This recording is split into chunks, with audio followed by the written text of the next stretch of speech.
तर काशीनाथ चौधरी पत्रकार परिषदेच्या वेळी भावुक झाले।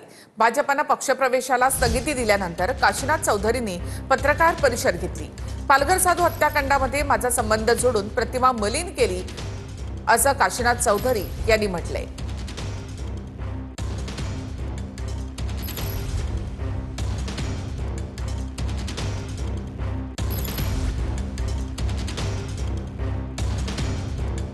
अत्यंत संवेदनशील आणि दुर्दैवी अशा साधू हत्याकांडाशी माझा थेट संबंध आहे।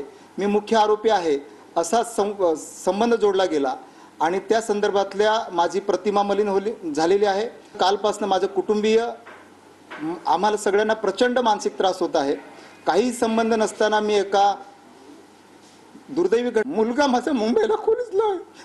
तो मला फोन करून सांगतो, पप्पा माझा मित्र तुझा बाप गुन्हेगार आहे, खुनी आहे, त्याने पैसे खाल्लेत का, त्याने पक्षाकडनं पैसे गेलेत का, असे करून त्याचं हॉस्टेलला राहणं कठीण झालंय।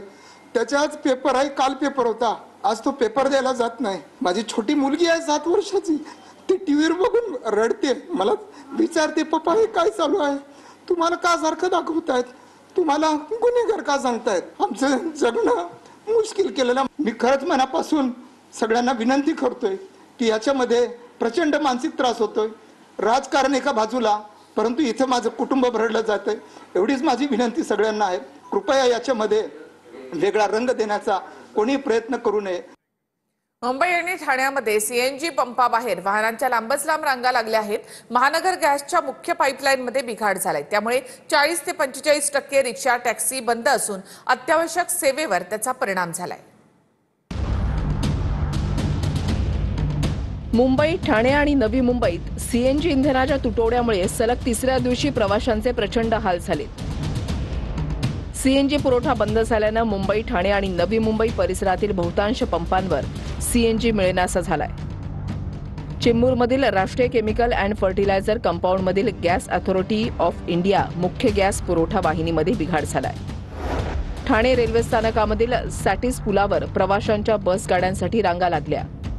वाहन उपलब्ध नसल्यानं नोकरदारांनी पायपीट करत 3 हात नाका गाठला, तर काहींना रिक्षा प्रवास करण्यासाठी मोठी कसरत करावी लागली।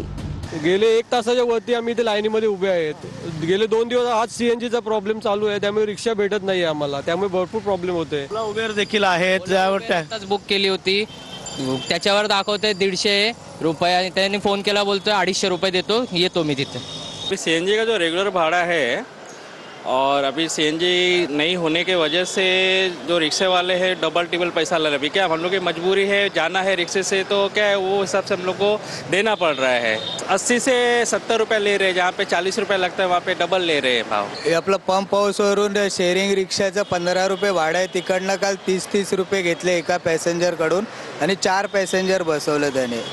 बस गाड्या भरून जात असल्यानं महिला तसंच इतर वृद्ध प्रवाशांना गर्दीचा सामना सहन करावा लागला।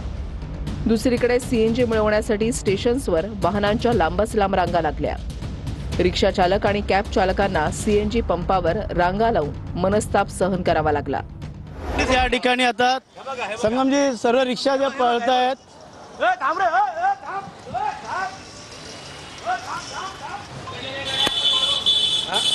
हे चुकीचं काम करतात, काय करणार नाही ना, हे बघा काय करणार नाही ना, मग ह्या चुकीच्या ह्या पकडल्या गाड्या ना या ठिकाणी वाजवी दर घेत आहेत आणि ह्या ठिकाणी गाड्या लावत आहेत। जास्त भाडं आकारण्यासाठी हे लोक करत आहेत, नाही ना दादा,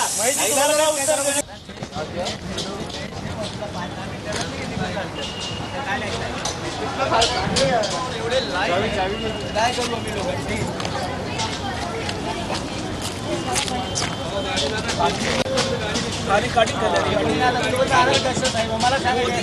पंपावर एवढे गर्दी आहे, एकदाच लोक मीडियात कवर जातात ना, आमच्या लोक गैस नाही गाडीला, आम्ही लोक कुठे जाऊ।